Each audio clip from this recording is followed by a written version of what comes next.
Now, Philippe Cousteau and his wife Ashlan Cousteau. They're continuing the family legacy of ocean exploration that Philippe's grandfather, the legendary ocean explorer Jacques Cousteau, began. Now, I got a chance to talk to the couple in a previous episode of 23.5 about their documentary, Nuclear Sharks, made for Discovery Channel's Shark Week. But now, let's talk endangered orcas. I got a chance to travel with this couple to see the fragile population in the Pacific Northwest just 2 years ago. And our question today, how are the orcas doing? When we first went to Seattle, we knew that the southern resident orcas were in a dire situation. Their numbers had dwindled close to the low 70s.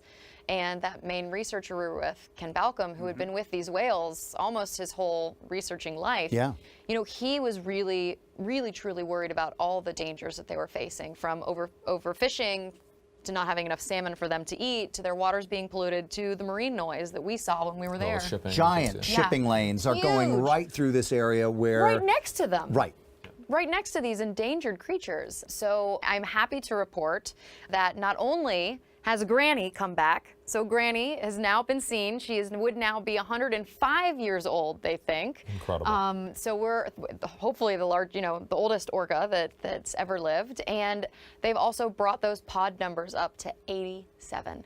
There are now 87 orcas in the southern resident pods, and we couldn't be more thrilled. And I honestly have to say that I think that's because conservation works. Yeah. Conservation is and working. Telling the stories like we were doing when we were up there. I mean, a lot of people were watching that. A lot of people were paying attention, and it helped.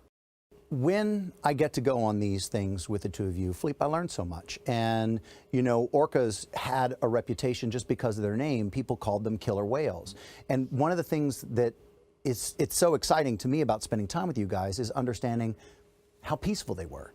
You know, I mean, so I got to ask you, has an orca ever killed a human in the wild? Never has an orca whale, killer whale as they're called sometimes, killed a human being in the wild. Of course, we know about the instances with several deaths associated in parks, but never once in the wild. And we know that there was a big documentary that was put out about them. From your experience in looking at blackfish and being with them actually in the wild, and I know, you know, we've both visited parks where they're at, do you see a substantial difference in their personality in captivity versus the wild? I would say, I mean, just to see when we were on that boat and those two orcas chased the salmon underneath our boat. And we all lost it, especially me. But we all lost it. I mean, just to see that and to see them in that huge body of water, they can, you know, narrow in on one fish because they know that one fish has more fat content than the other fish there. I mean, the fact that they can do that and that they can go right after it, and that little fish was trying to hide underneath our boat, it was amazing. And just to see their intelligence in action. I mean, they are one of the most intelligent creatures out there. Well, they're an animal that sees with sound, can travel hundreds of miles in a single day. And when we put them in a cage with a lot of noise and people banging on the ground and engines pumping the water, you know, through, and I mean, that's why they always have to give them ulcer medication and all these different things. They're constantly under stress. And antidepressants. And antidepressants. I mean, there's a freedom and joy of the orcas that you see in the wild, and these complex social structures of grandparents taking care of grandkids while the parents are out. I mean, they're incredibly rich cultures. To see them segregated like that and put in a tank, there's definitely a difference, to say the least, in their behavior and in their quality of life and health. Yeah. And people will say it's difficult maybe to protect them in the wild, but we have seen some efforts be successful. It seems like this population, the northern residents population, has been successful. What's the key to protecting them and helping them in the wild? People sometimes need to just give nature space. Like, the best thing oftentimes we can do is to remove our presence and remove ourselves and the impacts that has caused on these kinds of animals, from pollution to overfishing. The best thing we can do for nature is just to give it a break. There's a big movement afoot now globally Less than 1% of the oceans is protected as no-take marine areas, where no fishing is allowed and there's no 1%, exploitation. Less than 1% of the oceans. That makes no sense. No, it's insane. not at all. And more than 15% of land is protected like that. Right. And so the argument is we need to expand these areas in the ocean where, you know what, we don't have to be there. Like, we can leave some islands. We don't have to build big mansions on every single island and have everybody have beachfront property and all the erosion and pollution and destruction that comes with that.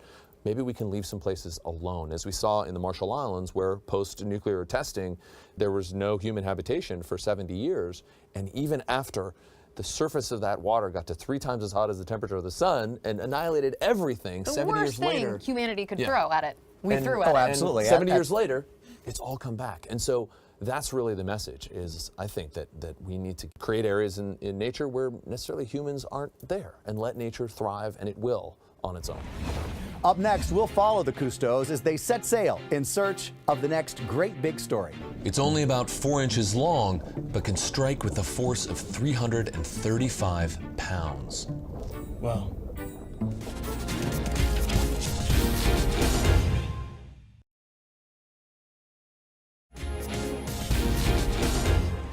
Great Big Story is CNN's new digital platform. They launched it almost a year ago, and they asked me to do a series for them called The Aquatic World of Philippe Cousteau that was a bit of a spoofy take on The Life Aquatic with Steve Zissou, which that movie, Wes Anderson's movie, was a spoofy take on my family. Can you hear the jack whales singing? Beautiful. I wonder what they're saying. Well, that was the sludge tanker over there, but there you go.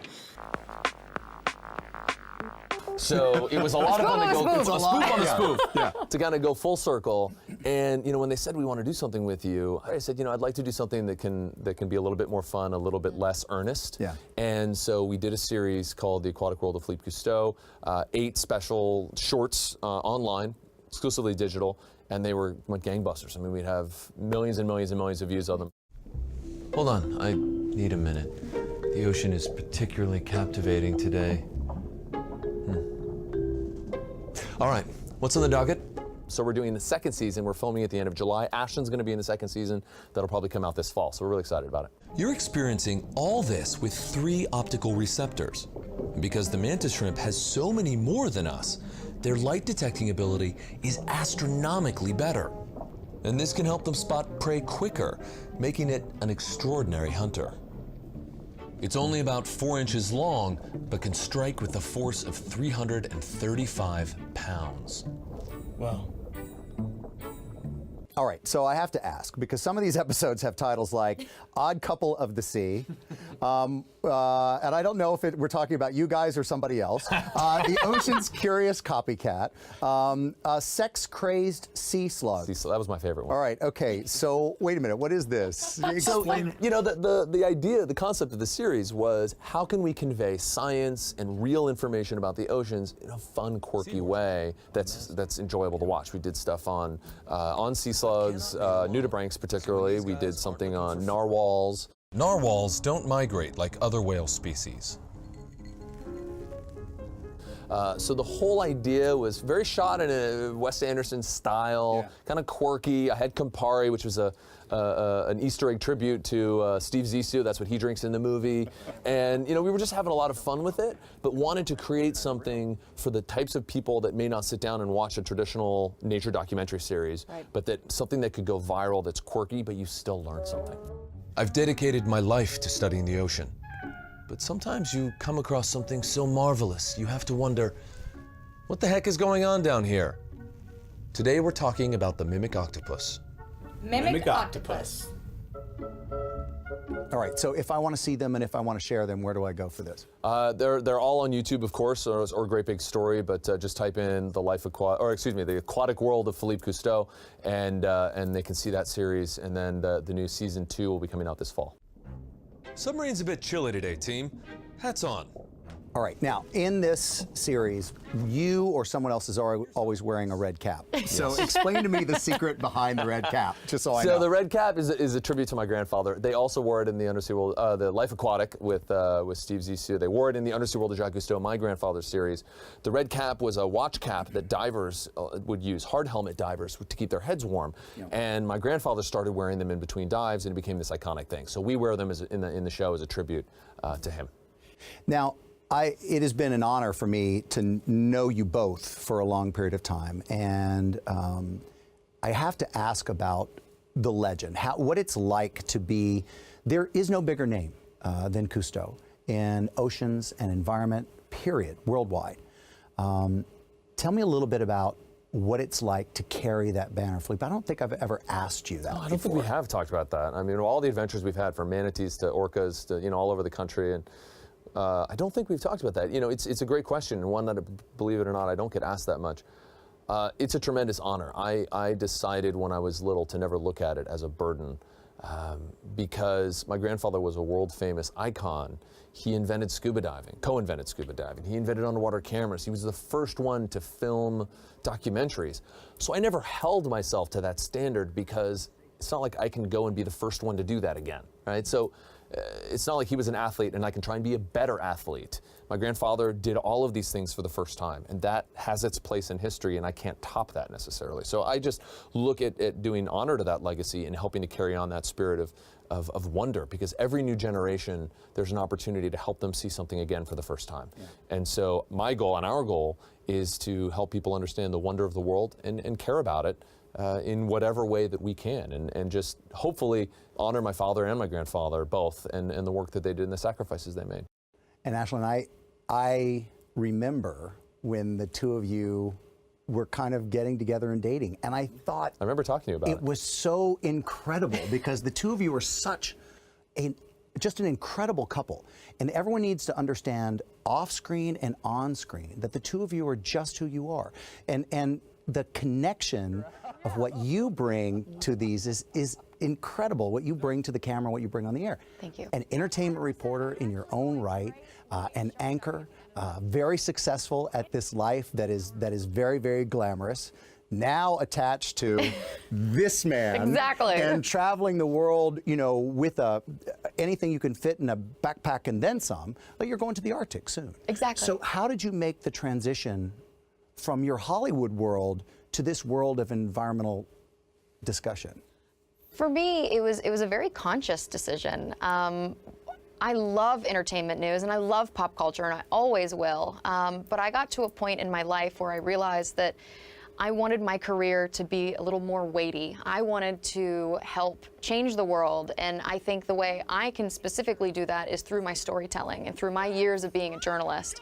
So I really look at our adventures as a way of, okay, I want people to come with us. If people can't necessarily come to the Arctic to go see the running caribou, at least we can bring them with us. So I've always kind of looked at my part in the Cousteau legacy as being the storyteller and being that person that will ask the questions that everybody's thinking.